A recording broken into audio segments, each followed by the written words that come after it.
He's got 195 wins in the NFL, 7 all-time, 7th. Entering his 21st season as head coach, he's the one guy that's given Belichick fits through the years. The city of Denver has given Belichick problems, and Andy Reid has given Bill Belichick problems. And Andy's one of my friends and one of the guys I listen to and makes me think about football. Andy's joining us now. You know, it's interesting. The last football memory I have of the Chiefs is that New England game. And, Andy, when you draft, when you acquire free agents, are you building now for teams like New England? Because with you, Mahomes, your O-line, your personnel, your general manager, you're not going to be bad anytime soon. When you build in the offseason, who are you building against? What are you building for? Yeah, well, you build to win your division. You build to be the best, and then you pick out who the best is, and you evaluate what they've got, their strengths and weaknesses. But you do that with every team. So in your personnel department, they give every team and every player a grade, and then they have a system where they say, okay, this team here has more blue players than the other team, and this is what we need to increase in this area on our football team. When you look at certain positions in this league, yesterday I counted down 24 running backs that I consider to be elite running backs, but yet teams struggle to find a kicker. There are positions that are harder to fill. I look at your offensive personnel, Andy, and I wonder, is this the most talent offensively you've ever had in your career?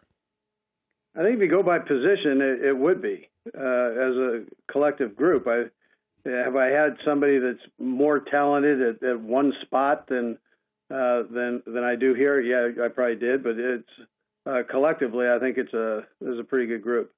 Andy, when you have somebody as gifted as Patrick Mahomes, there is something called paralysis by analysis. There are instances of overcoaching in all sports. What's the balance between letting Patrick ad-lib a little and then being within the system? Don't mess him up, Colin. Let him just let his personality show. You start messing with that part of his game, and you got a problem.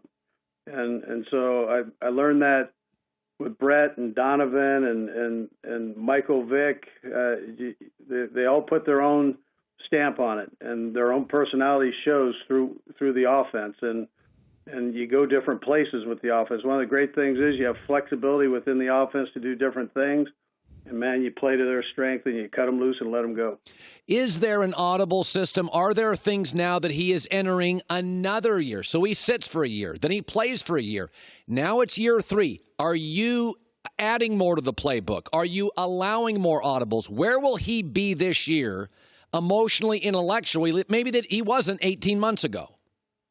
Well, one of the smartest players I ever coached was Alex Smith. And I thought when Alex left us that we might have to back up an inch. Didn't have to do that. We just kept adding and adding and adding. And the kid wants it. I mean, he wants you to give him stuff to make him even better than what he is now. And so if you say an area that he's gotten better, he's been checking since he was here. He just picked up where Alex left off, and I don't worry much about that. He's got his aptitude is top notch.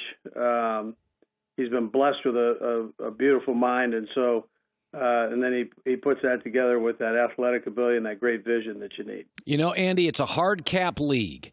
So you got to make tough choices. We just watched Andrew Luck retire. He got beat up in the first 3 years. You know, you have always been able to elevate talent offensively. How valuable in terms of the cap is your offensive line, knowing that you have an asset in Patrick Mahomes that many consider the best quarterback asset for the next 12 years? Well, you know how I feel about this. I believe that you take care of the bigs, both sides of the ball, and it's no more evident than when you get in the playoffs. Those guys that's their time to shine. But you got to take care of your quarterback, and the guys up front are very, very important. If you don't have those guys, the run game and the pass game, they're not going to work. How painful was the loss to New England? It was so close. Are the losses harder now? Were they harder in the 30s? Was that a tough one for you? Well, yeah, it's you want it to be tough. I mean, that's you spend a lot of time doing it. I wanted it to be tough on the players. We had a young football team. And so what a great experience to get in there and learn and see what it is. You sit here as a coach and you say, listen, the further you go in the playoffs, the tougher it gets, the faster the game is. So until you experience it, firsthand, you can't quite quantify exactly how that thing goes. But I think, I looked at it as a very valuable lesson. Andy, your teams historically start very hot in September, and I've talked to coaches and scouts about this, and they're like, Andy's a great play designer. He'll bring wrinkles in, and he can humiliate you if you're not ready.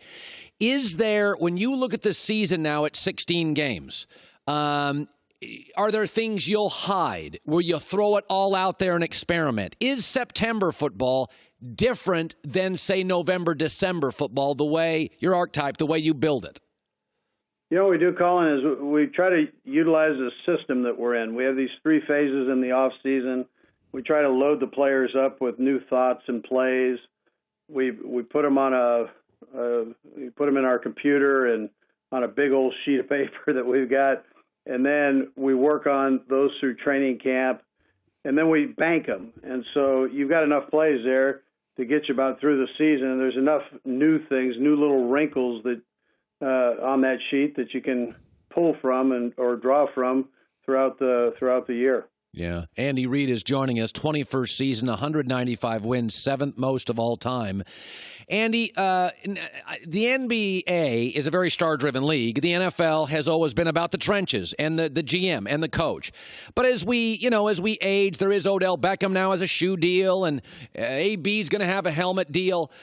Players are different today. I think you've always been, you and Belichick, I've given you both credit for this. You have always been a step ahead of the league in development, in trends. Are players different today for you entering the league? Yeah, I think they're smarter.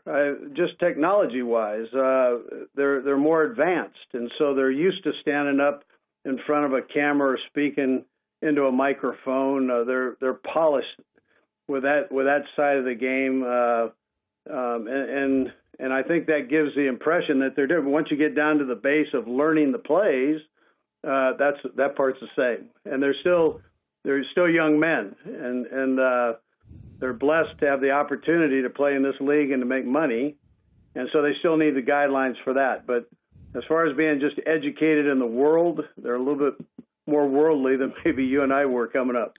Yeah, and you still find players coachable. Patrick Mahomes, to me, looks incredibly coachable. Just the body language when I watch him on the sidelines. You find most players today coachable? Yeah, absolutely. Absolutely. These guys are the best in the world, and all they want from you, they just want you to go find one more thing to make them even greater. And that's what drives you as a coach. I mean, that's the beauty of this thing. So, we go out and we do that. We're teachers, and we go out and we try to find things to try to exploit their ability and talent. When you got Patrick Mahomes, he was not a number 1 pick. You traded up to get him. And I remember saying on the air, I'm like, I don't know, that air raid stuff, I don't know. When did you know you were right on Patrick Mahomes and the rest of us were sort of wrong? Was there a moment in that first Chiefs camp? Well, Brett Veach was the one who jumped on this thing early. That was in his area, and he went out and he started laying down these plays on my desk from the first time Patrick started. He says, this guy is unbelievable. And I put the tape on, and I looked at it. So I had a chance to watch him for a couple of years there. And then I'm going, well, I'll be curious to see how this transfers into the National Football League, all these no-look passes and this, that. And then he comes in, and he starts whizzing these things off of people's ears in practice. And you go, all right, I'm feeling it. Let's just keep growing here. Yeah, well, you've grown quite a young man, and Kansas City's loaded this year. It's going to be a fantastic next decade or more, and we hope you're around for all of it. Andy Reid, it's great talking to you on a Friday, Coach. All right, Colin, you're best. Thank you, man. All right. Hi, everybody. Thanks for watching. Subscribe here to get the latest from the show. Also, be sure to check out more of the best clips from The Herd or go watch a few segments from other shows on FS1.